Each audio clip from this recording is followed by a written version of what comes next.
Hello everyone and welcome to another video of Vivek Learns. In the last video that we had made of PepCoding Recursion, we had solved this question, all indices in an array. So we were given an element and we had to find where all the indices where that element is present in an array. So in this video, I'm thinking like we can revise some of the topics that we had covered in the previous video. So we'll be starting from the first question that we solved, and then we'll try to revise almost all the questions in the upcoming videos or in this video. So the first question of recursion that we started was print decreasing. So what we did here was we were given a number, and if we pass this number to the function, we had to print 5 4 3 2 1, like we had to print till 1. We had to print decreasing numbers till 1. So what we did was we set some expectations. So if we give the expectations were that if we have this, then we have 5 4 3 2 1 printed. And then what we did was we set some faith. Okay, and the faith that we set was if we have PD of 4, then what we can do is uh, we had set the faith that 4 3 2 1 gets printed, and then we went from fate to expectation. So I'm directly writing that in a generalized format. So in a gen format we can write like first we can have 5 printed, so we print n first, and then we call PD of n minus 1. So let's try to look at the code that we had done for this. So the print meaning system.out.println, and we call the function with n minus 1. And if n is equals to 0, then we return. Like this is where we stop the recursion. So this statement will be executed when we are moving up the stack. Okay. So this is how we had solved this question. Let's go to the next question that we had solved, which was print increasing. So in this print increasing question, we were given a number again and we had to print the increasing order of the number. So let's say we had been given the number 5 and we had to print 1, 2, 3, 4, 5, and the faith that we set was if we are given 5, if we are given PD of 4, sorry, then we print 1 2 3 4, like this was the faith. And how do we go from faith to expectation? So what we do was we call PD of n minus 1, and then we called PD of we used to print 5. So this is how was one possible way. So let's try to check how we did it. So yeah, so we called the print increasing with n minus 1, and the n decreased. So eventually the n became 0, and while we were coming down the stack, we used to print. So n is equals to 0 returned, and then we fell into the stack or the method where n is equals to 1. So that was printed, and there were no instructions left to execute in that method. So then we fell into the stack which was below where n is equals to 2 and so on. We used to print till 5. Okay. So this was one way of doing it, and we are printing when we are moving down the stack. So what if we wanted to print when we are moving up the stack? So we could have assumed something like this could return for 2 3 4 5 as well. And then in that case what we could have done was um, We could have either have the indexes start from 1, like if we could have given the 1 comma 5, then that would print numbers from 1 to 5, and if we had 1 to 4, then that would have printed elements from 1 to 4. But what if we only had this? Okay, so if we were given only this, we could have done print 1 first, and then so this is not a generalized formula, not generalized format, and then we could have just invoked the pd_4 function that we have. So first we print 1, and then we print pd_4. So what is the relation between pd_4 and 1? So we could have something like, so here we would have to take two things. We'll have to take this num as well. So this 1 is nothing but num minus n. So this num minus n is 5 minus 4, 1. That is how we'll get it, right? So we'll have to change the signature of this. So let's say we have uh, 5 comma 0 here, okay? Let's assume, and if we give 5 comma 0, then uh, 2, 3, 4, 5 gets printed, okay? So what do we do? So we assume that mm, we have printed from 5 to from 1 to 5 here. So this was nothing but 5 minus 1, then 5 minus 2, 5 minus 4, 5 minus 3, 5 minus 2, 5 minus 1, and then 5 minus 0. So that is why I am taking this 0 here.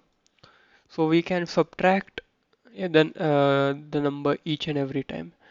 So, or we can take the number itself, right? 1 less than 5. Okay, that is one option that we have.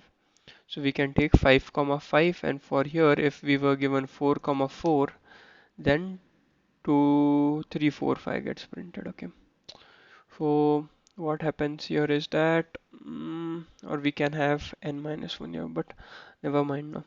So this is num, let's say, and this is n, let's say. Okay, so how do we get 1? We can get 1 if we do num minus n plus 1, right? Num minus n plus 1. So that is how we can get n. And then we just call print decreasing of 4, which is num minus 1, right? So this is how we can get it in a more optimized way, like while moving the up the stack only, we will get this output. So we'll have to discuss the base case of this also. So what happens is, what will be the base case? Let's think about that. So num will keep on decreasing, right? And num will also have to give this, right? Mm, num minus n plus 1. So does n plus 1 change? That is the question. So if we give a static 5 minus 6, okay, so we'll have to do 6 minus 5. Is it? Yeah, so we'll have to do 6 minus 5 first. Then we'll have to do 6, num decreases, right? 6 minus 4 is 2. 6 minus 1. 6 minus 3 is 3. 6 minus uh, 6 minus 2 is 1. And then 6 minus 1. So we'll have to break when num is equals to 1. Or we'll have to break when num is equals to 0. So when it's coming down, it will break it. Okay. And so we'll keep n as it is. So let's try to solve it once. So we'll try to have this copied and int num, let's say, which is our number, and int n. Let me comment this, and let me comment this also. So we'll have num comma n. Okay, so what do? We print, what do we print? We print n plus 1 minus num. So num is what will keep decreasing, and we call it with num minus 1 comma n. Okay, so and then eventually we'll hit 0 and then we return. So it will fall again down. So let's try to trace it in our minds, like we have kind of some visual. So if num is 3 and n is 3, so we'll have 4 minus 3 is 1. Then num becomes 2. 4 minus 2 is 2. Then num becomes 1. 4 minus 1 is 3. Okay, and then num becomes 0. Then we return from this. Okay, so this seems to work, and we'll have to give num here also, right? Let's try to run it once.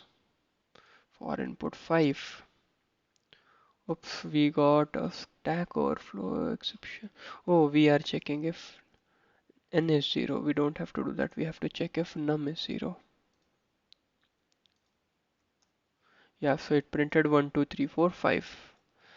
So the only advantage that is we don't have to go up the stack, and then while coming down the stack we were printing here, right?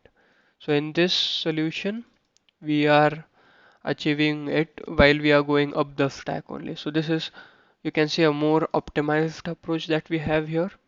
So the only thing is that you have to believe in your faith. So we can change the method signature if we want, and we can have this extra kind of counter variable or an extra variable which keeps track of things, extra parameter, and we can solve the problems in a more optimized manner. The next part that we did was print increasing is finished, and then let's go for factorial. Okay, in the factorial question we were given a number, and we were told to find its factorial. So we did the same thing here. Fact 5, or let's say fact 3, will give us 3 times 2 times 1, and we assume fact 2 will give us 2 times 1. So what happens is, um, how do we reach from fate to expectations? So what we do is we have n times n minus 1, like 3 times fact n minus 1, not n minus 1. Yeah. So what we can do is we can find this fact n minus 1 first, and then we can multiply that with n, and then we can return. So what will be the base case for this? So the base case for this will be if n is equals to 0. So factorial of 0 is 1, right? So that is how we must have solved this question. Let's try to recap it once more.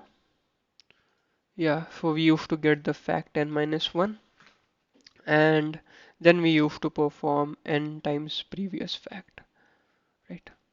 So we can also do this in a more optimized approach.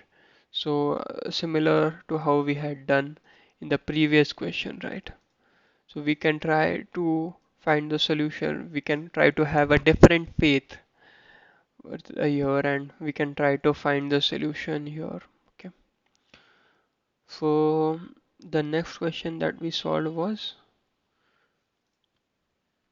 this power linear one. So we were given two numbers here, x and n, and we had to find x raised to power n. So 2 raised to power 5 is 32. So let's see directly the question, okay? Directly the answer, not the question. So what we did here was, where's the answer?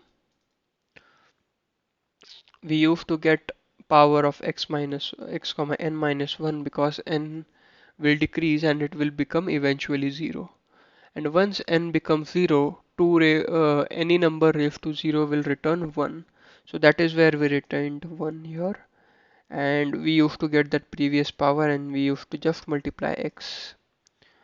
And we found a more optimized approach for this as well. So the more optimized approach was where we assume that instead of having um, n minus 1, we could solve uh, it by having n by 2. So we had discussed that in the video. Which is the question that we had solved? Power optimized power, yeah. Yeah. So what we did was we set the expectation that x comma n by 2 will give us the previous power. And what we do is we used to multiply this previous power two times to get x raised to power n. And for odd numbers, we had to multiply x one more times. Otherwise, we used to return only the power that we used to get. So this is how we had solved these questions till here. And then we had the print, zigzag, and tower of Hanai questions. So this question, along with some of the arrays question that we had solved, we'll try to discuss that in the next video.